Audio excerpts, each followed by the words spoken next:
on the move again. Bangladesh relocates hundreds of Rohingya to a remote island despite protests from human rights groups. Can their safety be guaranteed?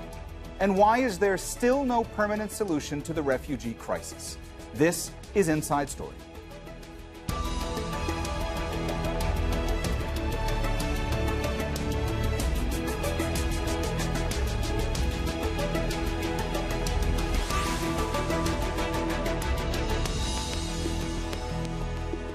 Hello and welcome to the program. I'm Mohammed Jamjoom. 3 years ago, nearly 1 million Rohingya escaped to Bangladesh when Myanmar's military launched what the UN called a textbook case of ethnic cleansing. Many sought shelter in the world's largest refugee camp at Cox's Bazar. Now their lives are being uprooted again. Bangladesh's government has moved a second group of nearly 2,000 to a remote island.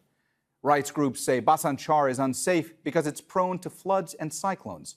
But the government insists the new camp will improve the refugees' lives, as they'll have homes, markets, and schools for 100,000 people. Tanvir Chowdhury reports from the port city of Chittagong. Around 1,800 Rohingya refugees boarded Navy vessel in the port city of Chittagong in southern Bangladesh. They have been sent to Bhasan Char Island, where 1,600 of their fellow refugees were relocated earlier this month. Abu Saleh and his wife, who have a young child, don't know what to expect. Most are saying things are fine over there. We are going because government told us the facilities are good over there, and so we are following their advice. No one really pressured us to go there. Human rights groups have questioned whether the island is safe and can withstand natural disaster and floods, and whether the refugees were forced to go there against their will. The UN, who the international community and the various governments and the diplomats in Dhaka are all looking to actually take on this assessment, are just not being allowed to go there. Bangladesh is struggling to find a long-term solution to the Rohingya crisis. More than 1 million are living in the world's largest refugee camp at Cox's Bazar after fleeing Myanmar in 2017 during a military crackdown. The government is now looking to house some of them elsewhere. This is the second batch. The first batch went on December 4. The government is determined to relocate at least 100,000 refugees to this remote coastal island, despite opposition from rights groups and even the UN. Many Rohingya are worried about how safe the island is. People who are willing to go there also knows the risks involved. So why are they going there? I will never go because I'm afraid. But the commander of Bangladesh Navy in Chittagong is confident everything will be okay.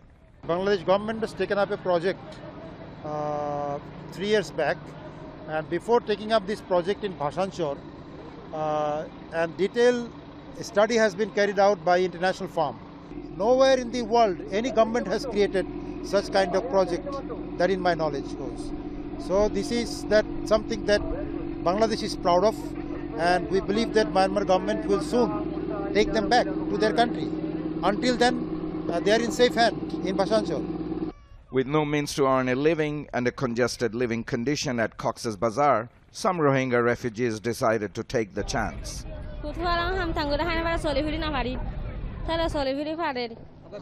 Life is hard in the camp and it's difficult to earn a living there. They said they will provide us with better living facilities and means to earn a living. 3 years on, Rohingya refugees are increasingly frustrated. They don't have a voice in the decision-making process and feel their fate and destiny is at the mercy of others. Tanvir Chowdhury, Al Jazeera, Chittagong.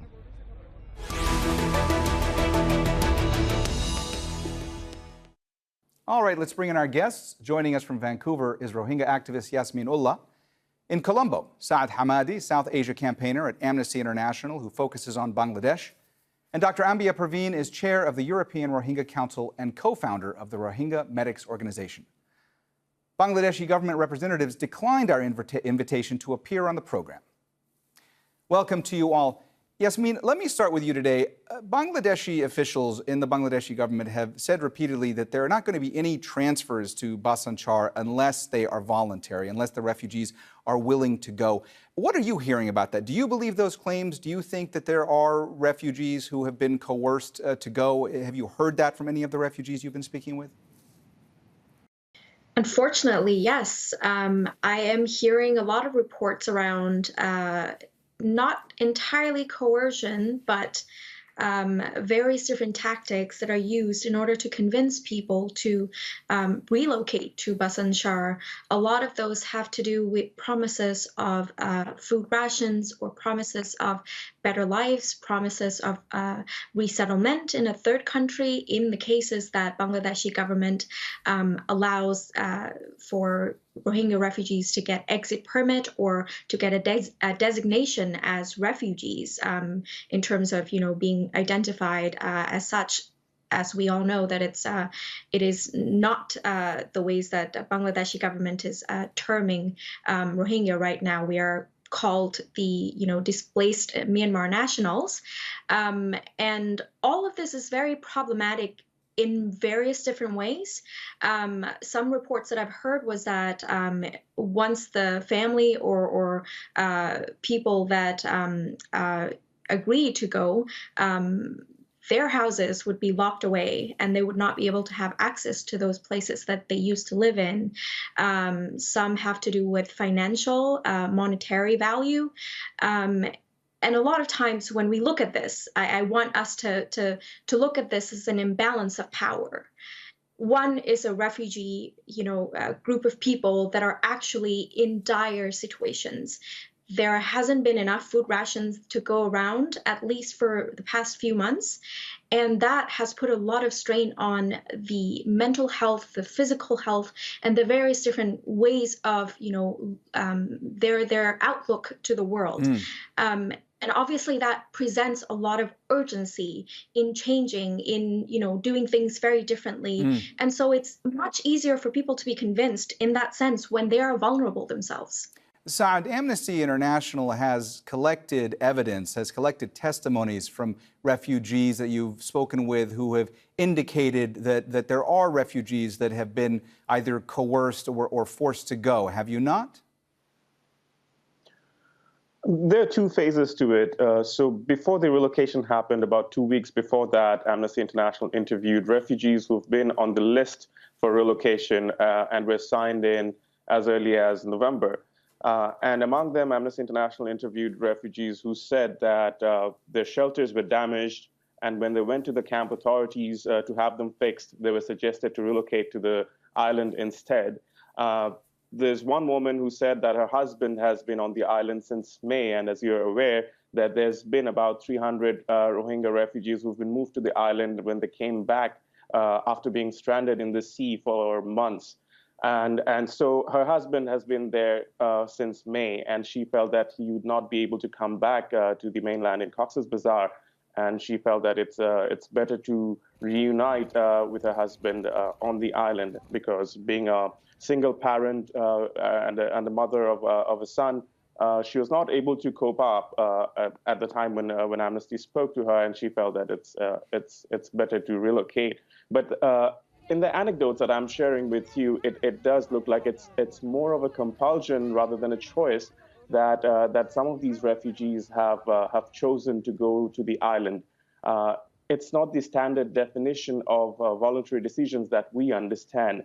And this is stemming from a lack of transparency in the participation process or the consultation process, whichever you choose to recognize as, with the Rohingya refugees, as well as the humanitarian actors who have been supporting Bangladesh with managing the refugees. In a protracted refugee situation where you have the international community extending the support, and it is very much required that the international community shares their responsibility to support Bangladesh with managing such a large number of refugees, it's important that there is a due process being followed in order to ensure that the refugees are safe, they're protected, and they're able to return to their homes in Myanmar in safe, voluntary, and dignified conditions, and sustainable conditions as well, without violating the principle of non-refoulement.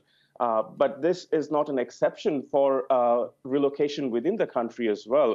And particularly when we're talking about this relocation to Bhasan Char, there is a lack of clarity in terms of how voluntary these decisions have been, simply because there is no policy framework that outlines the participation of Rohingya refugees in the decisions that affect them. Ambia, Bangladesh's government has said repeatedly that the facilities on these islands will provide a much better life for Rohingya refugees than they have in the camps in Cox's Bazar, which has become the world's largest refugee settlement. What have you heard about how life on the island is? I mean, Bangladeshi officials have said there's going to be schools, there's going to be supermarkets, they're going to have access to medical care, there's going to be cell phone towers. How concerned are you about what conditions on the island are going to be like? And what have you heard from refugees who have been relocated there? Thank you for having me here. With our other panelists, I would like to add that, Bangladesh and its government has been our long life friend who was always there for us, who has given us shelters, refuge to us, and then also humanitarian aid. They were always there for us, and they knew what we wanted and our main co-solution of the Rohingya plight. But on the other side, what they have done right now with the relocation, they have been talking about it since 2018. It is not a new, but due to the international pressure and plea from the Rohingya itself to the government, they have taken this step, which has hurt us, saddened us, and also it's a tragedy. And but on the other side, we can understand the Bangladesh government and its public that it's a sign to the international community, the frustration. It has been almost like after the last exodus, 3 years right now, there is no mount pressure to the Myanmar government, and there is also no sincerity from the government of Myanmar to repatriate these people. So the Bangladesh government has no other choice, because it's itself being a smallest country, the most poorest country of the world. How can they take care of this 1.1 million Rohingya people?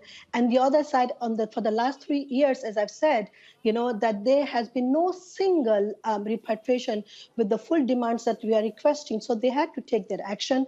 And we have spoken, ERC, the European Rohingya Council, has frequent contacts, especially after these relocations. We have talked to the people or spoke to the people from the Bhasan Char Island and within the Cox's Bazar in the refugee camp. And majority of them, it's not voluntarily, and as you know, that since April and May, there have been 300 Rohingyas has been rescued who were trying to go to Malaysia. They were sent back to the COVID-19, and at those days, Bangladesh government has quarantined these 300 girls and women and children and men by saying that they will be rejoining with their people or with their relatives to Cox's Bazar after staying for 2 weeks, which has not have happened. And not only that, we have evidences, we have seen the videos, we have seen the audios that there were some girls were making hunger strike because they were not happy staying over there. They said they had no facilities at all. There were no education, there were no hospitals, there were no facilities for the hospital, education, livelihood,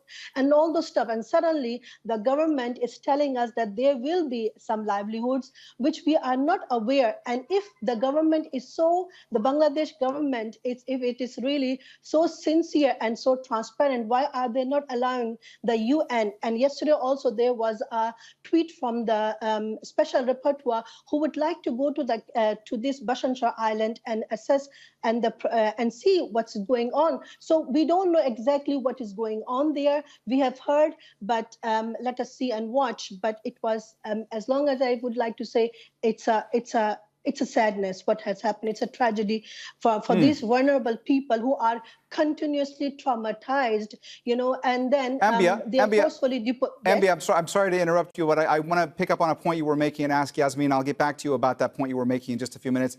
Yasmin, you heard Ambia there talk about the sheer magnitude of the refugee crisis in Cox's Bazar. You're talking about more than 1.1 million Rohingya refugees. I've been to those camps many times in the past. It's really hard to explain to people just how densely packed they are and how horrific the conditions are, because a lot of people just can't understand unless they've been there. You and I have spoken about this before, but I want to get to the point that Bangladesh's government has said that they're going to transfer up to 100,000 refugees to Bhasan Char. That number, when you compare it to the number of people in Cox's Bazar, is that really going to be able to alleviate pressure in the camps? Is that really going to be able to help the conditions in the camps if only 100,000 people are transferred to this island and you still have over 900,000 people, refugees, in these camps? I think this is a problem of issues that are intertwined in so many different ways. When we look at the framing of all of these issues, we often are fixate on the actions that are being carried out, rather than why those actions or the actual driving forces of those actions in the first place. In this case, the actions carried out by the nation state, Bangladesh, there are often much more going on behind the scene. Specifically, the hate rhetoric that are rising within Bangladesh politics, political landscape. There has been more news pieces, more opinion pieces that are being written in racializing and otherizing Rohingya. There are mobilization of the local community of accusing Rohingya of stealing jobs, or working 80% of the staff being Rohingya people themselves in the Rohingya response. There are also issues around Rohingya human rights defenders being silenced and being surveilled by the intelligence agencies of the Bangladeshi government, as well as one of the amateur photographer who was actually arrested without charges, and he's still being detained to this point, past 24 hours, and this is by Bangladeshi standards illegal. All of this is to show that there are real concerns around putting away and actually making sure that Rohingya are out of sight, out of mind. In a sense that it responds to the political cries or the demands that are rising within the country, but also it really isn't answering the larger question of how to manage or how to actually plan for the sustainable solutions in not just repatriating Rohingya, because that's not going to happen. We all understand that Burma is actually adamant about not accepting or admitting that it has actually committed genocidal crimes or mass atrocities at that.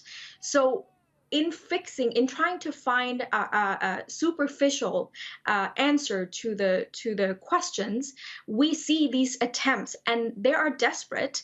It's not just the reflection of the failure within the management by Bangladeshi government. It is a collective responsibility, and it is the establishments and institutions, actors that are involved, UNHCR, the international communities that are actually not ensuring the safety net for Bangladeshi government. Hence, why we're seeing these sort of attempts. But also, Yasmeen, it is a penalizing. Yes. I'm sorry, I don't mean to interrupt you too. We are starting to run out of time, so I want to get to Saad as well and pick up on a point you were making too, because Saad, Yasmeen was talking about, the responsibility of international actors, the responsibility of the UN. You've said many times, Amnesty International has said many times that the international community must do more to ensure, safety of the Rohingya, and also to make sure that the conditions are being created so that they can someday return to Myanmar in a safe and dignified manner. Are we any closer to seeing that happen? Unfortunately not. And I'm afraid we must also recognize the fact that Bangladesh has been host to this 1 million Rohingya refugees for the last 3 years. These refugees have been living in cramped conditions in the camps in Cox's Bazar. It is not the most livable standard that anyone would aspire, and no one wants to live in a situation like this away from their homes. There is definitely that desire that someday they'd be able to go back to their homes. We have interviewed the Rohingya refugees many times in the camps, and we've heard those responses that we'd want to go back to our homes when it's safe, when our rights are recognized, when we're given the citizenship that's a right for every individual in their country. But those conditions are not there yet in Myanmar, and the violence that has been documented by rights organizations, including Amnesty International, in Myanmar are as recent as this year. So under the circumstances, I'm afraid to say that there is no clear ground to sort of go for a repatriation at this time. And there's no clarity of when this can happen until there is a guarantee. Those human rights safeguards are put in paper by the authorities in Myanmar. The accountability is ensured in terms of the crimes that have been committed. Because you and I and all of us here understand that the Rohingya have gone through horrific crimes and have fled those to come to Bangladesh and live in a situation, a dire situation that no one wants to live. And under the circumstances, we're seeing that the Bangladeshi authorities are now, as part of a plan to decongest the camps, are going for a relocation to an island. But this relocation itself, I think, would be more transparent with this participation process guaranteed through policy framework, which is not something we're seeing at this time. And yeah, I'd like to conclude there and come back later if there's a chance. Ambia, you were referring in your last answer to the issue of health care for Rohingya refugees. And I wanted to pick up on another aspect of that. In the past couple of weeks, I've been speaking to refugees in Cox's Bazar, and a lot of them are telling me that one of the things that they're experiencing right now is sort of a re-traumatizing event because there are so many who are afraid that at some point they might be compelled to go to Bhasan Char, and they're afraid that they will have to go there and uproot themselves once more. And they say that that's really another form of trauma for them to live through compared to all the other trauma they've lived through up until now. So I want to ask you, when it comes to mental health care for Rohingya refugees, do they have access in those camps? Is there enough mental health care, to help them with the severe levels of PTSD that they have experienced these past few years and all the other forms of trauma that they've lived through? Mr. Jamjoom, as you said, we Rohingyas have been suffering from daily stress, and all of us are almost traumatized or having the post-traumatic stress disorders. And due to this, from the last exodus, the people who are living inside the camp, and even also in Arakan, we have been with this repatriation, relocation, some other issues are coming, and all the time, something or the other have been always put us in a process where we are re-traumatizing. So this kind of things right now, which is not really, not a transparent, it's involuntarily this relocation, it's also traumatizing, and there are not enough counseling centers or the centers which are really meant for the intensive patients wards. So there is not enough, and beside that, we can never ever heal. And due to the lack and plus this tremendous pressure from the Bangladesh government with the relocation, and also plus with the stress factors we are daily facing. So this is very important that the Bangladesh government and the international community, whenever they do something, they should be very fragile with these people, because they are the ones who are the vulnerable genocide survivors. They have been traumatized. They are daily going through lots of daily stress factors, and they are not getting the proper psychosocial support. So that's why it is very difficult, at this time to re-traumatize them, and it should be an alarming point for the international community and for the Bangladesh government to handle these people. Therefore, it is very much important that it should be a voluntary relocation. It should be it should be, according to their wishes, and it should be transparent too. All right, well, we have run out of time, so we're going to have to leave the conversation there. Thank you so much to all our guests, Yasmin Ullah, Saad Hamadi, and Dr. Ambia Parveen. And thank you, too, for watching. You can see the program again anytime by visiting our website, aljazeera.com. And for further discussion, go to our Facebook page. That's facebook.com/AJ Inside Story.